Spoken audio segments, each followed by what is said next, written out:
नमस्कार, मैं शिव कुमार वर्मा, अध्यापक Sardar Singh convent inter college, Mahmudabad, Sitapur. तो आज बेटा मैं आप लोगों को पढ़ाऊंगा कक्षा 10 विषय सामाजिक विज्ञान भूगोल का अध्याय नंबर 2 है वन एवं वन्यजीव संसाधन का वीडियो नंबर 2 मैं आपको पढ़ाने जा रहा हूं। तो इसमें बेटा सबसे पहला है वनस्पति जात एवं प्राण जात के ह्रास के कारण। ह्रास का मतलब है बेटा कमी, यानी जो मतलब जो है वनस्पतियां हैं और जो वन्यजीव हैं, प्राणी यानी प्राणी हैं, तो उनका ह्रास कैसे हुआ। तो नंबर 1 में बेटा आपका आता है कुछ इसके कारक हैं, कुछ इसके कारण हैं। उसमें नंबर 1 में आता है उपनिवेशी काल में रेलवे लाइनों का विस्तार। उपनिवेशी काल का मतलब जब अंग्रेजों का शासन रहा तो अंग्रेजों ने अपने व्यापार के लिए, अपना व्यापार करने के लिए, यातायात करने के लिए उन्होंने रेलवे लाइनों का विस्तार किया।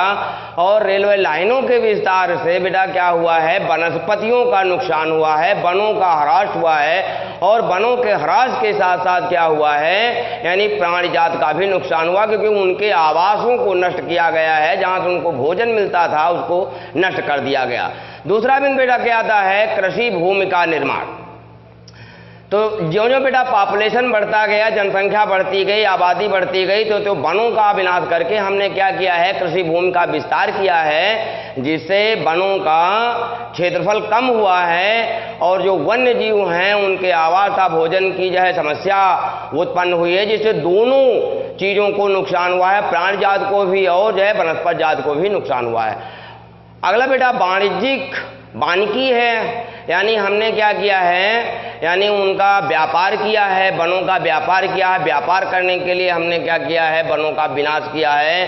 जीव जंतुओं को हमने मारा है, उनकी हड्डियों को, उनके फरों को, उनके जो है खुरों को हमने क्या किया है, विकृत किया है, उनके मांस को खाया है। इसलिए क्या हुआ है, दोनों जो है यानी दोनों क्षेत्रों को जो है नुकसान पहुंचा है, चाहे वो जो है वनस्पति जात हो चाहे प्राणी जात हो। नंबर 4 में आता है बेटा खनन व्यवस्था जो है क्रियाएं हैं। खनन का मतलब बेटा जो चीज़ें धरातल से खोद करके निकाली जाती हैं। तो जब हमने धरातल को खोदा और नीचे नीचे हमने पोल कर दिया, ऊपर पर धरातल जो तो लगा रहता है खान खोदने में, फिर उसके बाद में पानी भर जाने से या बाढ़ आ जाने से क्या होता है, जब खान बैठती है तो सारी वनस्पतियाँ, सारे जीव जंतु उसी में दब करके मर जाते हैं, अर्थात नष्ट हो जाते हैं। तो इससे बहुत सारा नुकसान होता है, यानी जो है तो खनन व्यवस्था से भी जो है वनस्पति जात और प्राण जात को नुकसान हुआ है। नंबर 5 में आता है परियोजनाओं का निर्माण। जो हमने बहुउद्देशीय नदी घाटी परियोजनाओं का विकास किया है, चाहे वो भाखड़ा नागल बांध हो, चाहे सरदार सरोवर हो, चाहे आपका रिहंद हो, चाहे दामोदर जो तो नदी घाटी परियोजना हो, भाखड़ा ने कोई भी आपका बांध हो, तो उसके पीछे बेटा क्या होता है, एक बहुत बड़ा जलाशय बनाया जाता है। और उस जलाशय में जो यानी प्राकृतिक वनस्पतियां होती हैं, जीव जंतु होते हैं, तो वहाँ सब जो है क्या होता है, नष्ट हो जाते हैं। तो इससे भी बेटा नुकसान हुआ है। अगला बेटा बिंदु होता है पशुचारण एवं ईंधन।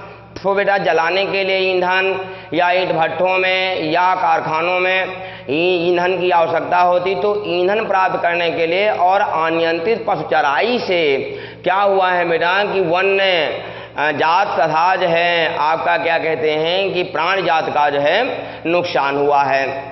अगला दिन बेटा आपका आता है आखेट है। अनियंत्रित शिकार बेटा करने से कुछ प्राणी ऐसे हैं जिनकी मैंने बताया अभी कि जो है तो त्वचा है, किसी का मांस है, किसी के बाल हैं, उपयोगी हैं, उनका व्यापार होता है। तो लोग अवैध जो है तो तरीके से उनका आखेट करते हैं, शिकार करते हैं। इससे भी जो है प्राणी जात को काफ़ी नुकसान हुआ है, उनका ह्रास हुआ है। पर्यावरणीय प्रदूषण बेटा, पर्यावरण प्रदूषण जो ईंट भट्ठे वगैरह बहुत सारे जो है कारखाने या नगरीकरण हुए हैं, तो इनसे जो है प्रदूषण की समस्या बनी है। और इनसे भी क्या हुआ है कि प्राणी जात तथा जो है वनस्पति जात को नुकसान हुआ है बेटा। अब अगली हेडिंग अब आपको पढ़ाएंगे मानव की विभिन्न गतिविधियों से हानियां। मानव की विभिन्न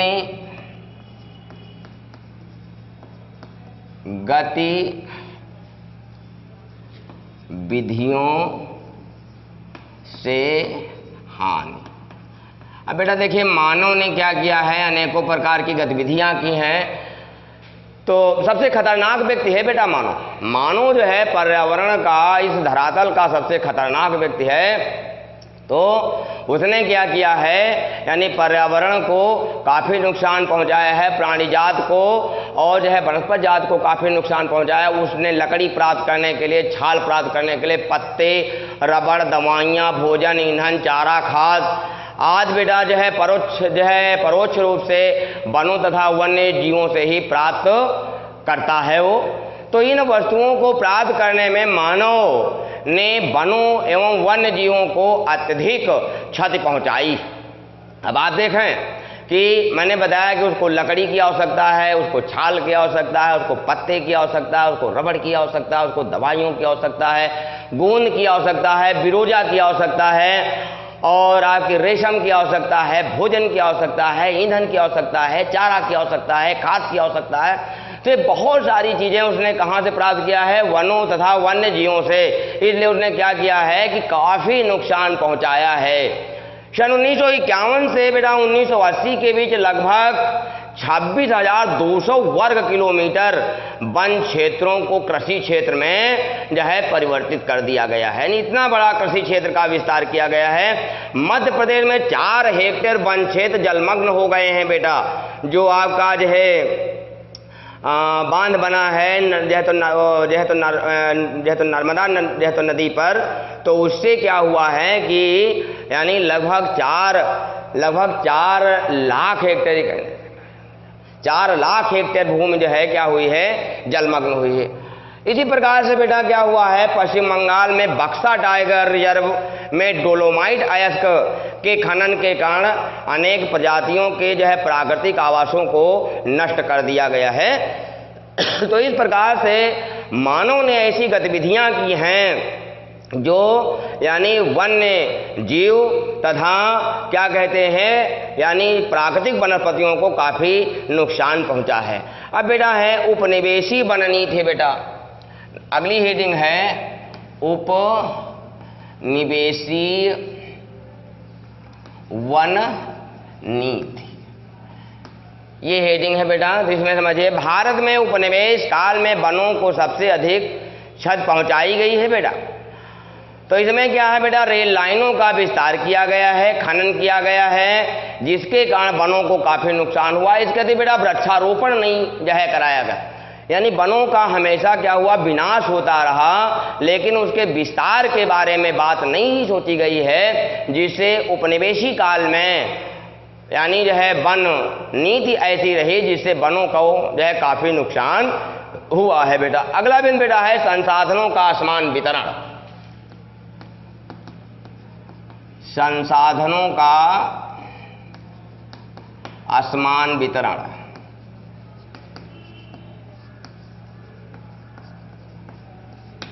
संसाधनों के असमान वितरण से बेटा क्या तात्पर्य है। देखिए बेटा, वन्य जीवों के आवासों का विनाश, जंगली जानवरों का शिकार, पर्यावरण प्रदूषण व जंगल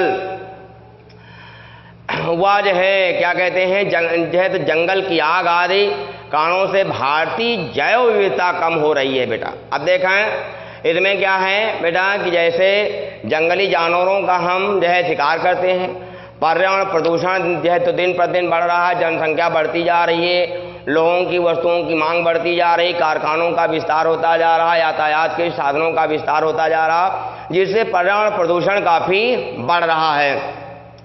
तो अब तो इससे बेटा क्या होता है कि इसका परिणाम क्या है कि विनाश का जो है प्रमुख कारण संसाधनों का असमान वितरण है। तो संसाधनों का असमान वितरण का मतलब सभी स्थान पर एक जैसे संसाधन नहीं है। तो वो यानी जिन क्षेत्रों में मान लीजिए वन नहीं है, उन क्षेत्रों के लोगों को भी लकड़ी की आवश्यकता है। तो वह लकड़ी प्राप्त करने के लिए अन्य स्थानों से क्या करते हैं, लकड़ी यानी अपनी आवश्यकताओं की आपूर्ति करते हैं। इससे भी वनों का विनाश बड़े पैमाने पर हो रहा है बेटा। अब बेटा अगला हम आपको पढ़ाएंगे, अगली हेडिंग पढ़ाएंगे भारत में वन एवं वन्य जीव का संरक्षण। भारत में वन एवं वन्य जीव संरक्षण। तो ये तो बेटा था आपका है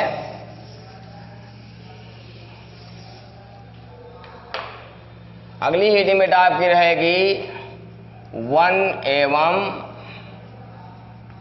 वन्य जीवों का संरक्षण। वन एवं वन्य जीवों का संरक्षण बेटा क्या है? देखिए, उनको बचाना है, उनको आश्रय प्रदान करना है, तो पारिस्थितिकी विविधता के लिए वनों का संरक्षण बेटा क्या है? अनिवार्य है। वनों के जैसे संरक्षण से जल है, मृदा और वायु जैसे आवश्यक जो है घटकों का पुनः क्या होता है? जैसे सृजन होता है। यही कारण था कि 1960 और 1970 के बीच बेटा वन संरक्षण की मांग की गई। तो भारत सरकार ने 1972 में वन्य जीव संरक्षण अधिनियम लागू कर दिया था। तो इसके अंतर्गत बेटा जो है अवैध शिकार पर रोक लगाई गई, और क्या हुआ बेटा जो है वन्य जीवों के लिए जो है पशु विहार या राष्ट्रीय उद्यान बनाए गए, बहुत सारे पार्क बनाए गए। राष्ट्रीय उद्यान जैसे उत्तर प्रदेश में आपका जो है दुधवा नेशनल पार्क है और उत्तराखंड में जिम कॉर्बेट है। तो बहुत सारे पार्क बनाए गए, पशु विहार बनाए गए, है ना, पक्षी विहार बनाए गए।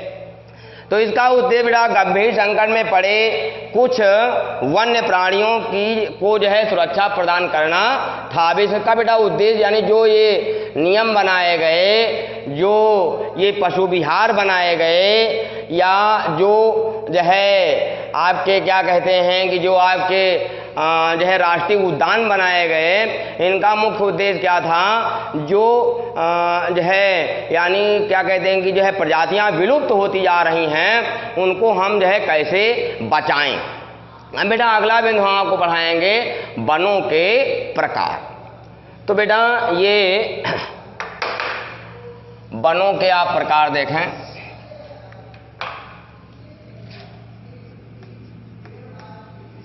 वनों के प्रकार। तो बेटा ये जो हम आपको वनों के प्रकार पढ़ाने जा रहे हैं, ये यानी उपयोगिता की यानी ये जो है धरातल की दृष्टि से हम वनों के प्रकार आपको नहीं पढ़ाने जा रहे हैं। हम आपको यानी अधिकार क्षेत्र यानी किन किन अधिकारों में वन हैं, तो उनके हम आपको जो है प्रकार जो है पढ़ाने जा रहे हैं। तो बेटा वनों को 3 भागों में यानी इसको कहते हैं वन प्रबंध। तो बेटा वन जो है वन क्या कहते हैं प्रबंध की दृष्टि से वनों को 3 भागों में वर्गीकृत किया गया है। वैसे धरातल की दृष्टि से भारत में 5 प्रकार के वन पाए जाते हैं, पर्वतीय वन और जो है मरुस्थलीय वन, ज्वारी वन, है ना, पतझड़ वाले वन, और तो इस जो है प्रकार से डेल्टाई में, तो इस जो है प्रकार से भारत में 5 प्रकार के वन पाए जाते हैं।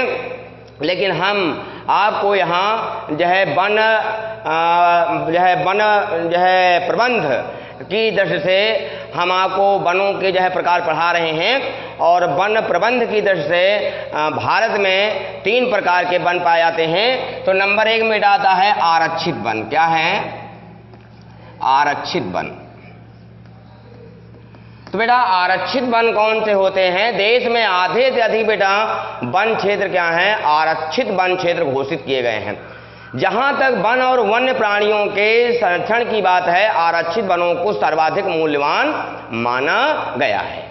अब बेटा नंबर 2 में आता है रक्षित वन। नंबर 2 में आता है रक्षित वन। रक्षित वन बेटा क्या है? तो इसके अंतर्गत वन विभाग के अनुसार देश के कुल वन क्षेत्र का 1/3 हिस्सा रक्षित वन के अंतर्गत सम्मिलित है बेटा। इन वनों को और अधिक नष्ट होने से बचाने के लिए इनकी सुरक्षा सरकार के द्वारा की जाती है। नंबर 3 में आता है अवर्गीकृत वन। नंबर 3 में आता है अवर्गीकृत वन। तो बेटा अवर्गीकृत वन क्या है?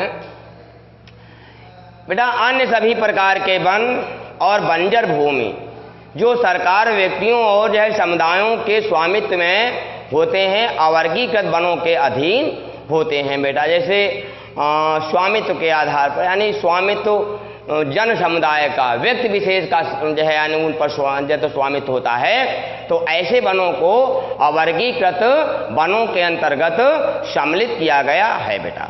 अब बेटा समुदाय और वन संरक्षण है, यानी ये वनों को बचाने के लिए वनों को 3 भागों में डिवाइड किया गया है ना बेटा। जो है प्रबंध के आधार पर वनों के 3 प्रकार हैं। अब बेटा अगला आपका आता है समुदाय और वन संरक्षण। समुदाय और वन संरक्षण। समुदाय और वन संरक्षण बेटा क्या है? तो बेटा देखिए, समुदायों के द्वारा कुछ क्षेत्र ऐसे हैं जहां पर वनों का संरक्षण किया जाता है। जैसे बेटा राजस्थान में सरिस्का बाघ रिजर्व में आने वाले गांव, यानी 5 गांव हैं बेटा, तो वहाँ के लोगों ने वन्य जीवों को बचाने के लिए खनन कार्य बंद करवाने के लिए संघर्ष किया। और राजस्थान में भैरव देव डाको सोनचुरी बनाकर जो है शिकार पर क्या किया है, प्रतिबंध लगाया है। तो इस प्रकार से उन्होंने क्या किया है, वनों और वन्य जीवों को जो है बचाने का प्रयास किया है, लोगों के द्वारा किया गया है, समुदायों के द्वारा किया गया है। नेक्स्ट बिन बेटा आता है पवित्र पेड़ों के झुरमुट हैं बेटा। पवित्र पेड़ों के झुरमुट। अब बेटा पवित्र पेड़ों के झुरमुट क्या हैं? तो बेटा भारत में जो है सदियों पुराने, यानी बहुत पहले से जनजाति लोगों के द्वारा वनों की पूजा की जाती रही है। जैसे बेटा छोटा नागपुर में मुंडा और संथाल जातियां जो हैं वह महुआ और जो है कदम के पेड़ की पूजा करते हैं। तो वह लोग महुआ और जो है कदम के पेड़ को काटने नहीं देते हैं, तो इससे वनों को बचाया गया है। उड़ीसा और बिहार की जनजातियां इमली और आम की पूजा करती हैं, तो वहाँ पर इमली, यानी वह लोग जो है इमली और आम के पेड़ को बचाने की कोशिश करते हैं। इसके अतिरिक्त बेटा जैसे अपने वहाँ है पीपल का पेड़ है, बट का पेड़ है, नीम का पेड़ है, कुछ ऐसे जो है पवित्र पेड़ माने जाते हैं जिनकी हम लोग पूजा करते हैं और उनको जो है काटने पर रोक लगाते हैं, या हम लोग उन पेड़ों को जो है तो लगाते हैं और उनकी हिफाजत करते हैं, उनकी रक्षा करते हैं। अब बेटा अगला है वन संरक्षण हेतु आंदोलन। वन संरक्षण हेतु आंदोलन। तो वन संरक्षण हेतु बेटा कुछ आंदोलन चलाया गया, जैसे चिपको आंदोलन। सुंदरलाल बहुगुणा जो है जिन्हें उत्तराखंड राज्य में चिपको आंदोलन चलाया था, क्योंकि मैदानी भागों के लोग जाते थे और वहाँ के वनों को काट करके और व्यापार के लिए उनकी लकड़ी अपने वहाँ लाद लाते थे। इससे वहाँ बड़े पैमाने पर वनों का विनाश हुआ। तो सुंदरलाल बहुगुणा जी के द्वारा जो है चिपको आंदोलन चलाया गया, लोगों को जो है समझाया बुझाया गया कि जिस दिन, यानी वनों से ही हमारा जीव जो है तो जीविकोपार्जन होता है, जिस दिन वन समाप्त हो जाएंगे उस दिन हम लोगों का जीविकोपार्जन कैसे तो चलेगा। इसलिए उन्होंने लोगों को एकत्र किया और वनों को रोकने के लिए उन्होंने एक आंदोलन के रूप में जो है तो लोगों को तैयार किया। तो जब मैदानी भाग से लोग वनों को काटने जाते थे तो वह लोग क्या करते थे, पहाड़ी क्षेत्रों के लोग जो है पेड़ों से क्या करते थे, चिपक जाते थे। इसलिए इस आंदोलन का नाम पड़ा चिपको आंदोलन। टिहरी के किसानों का बीच बचाओ आंदोलन बेटा चला। इससे वनों का क्या हुआ बेटा, यानी बचाव हुआ। और सन 1988 ईस्वी में सरकार के द्वारा संयुक्त वन प्रबंधन कार्यक्रम जो है चलाया गया। तो इस प्रकार से वनों के विनाश को रोकने का लगातार जो है प्रयास किया जा रहा है। आज तो भारत सरकार लाखों की या जो है करोड़ों की जो है तो संख्या में हर वर्ष वृक्षारोपण करवाती है, जिससे पारिस्थितिकी संतुलन हमारा बिगड़ने ना पाए, बना रहे। तो इस प्रकार से बेटा हमने ये लेसन आपका समाप्त कर दिया है। अगले वीडियो में अगला लेसन लेकर के मैं फिर आपके समक्ष उपस्थित होऊंगा। धन्यवाद।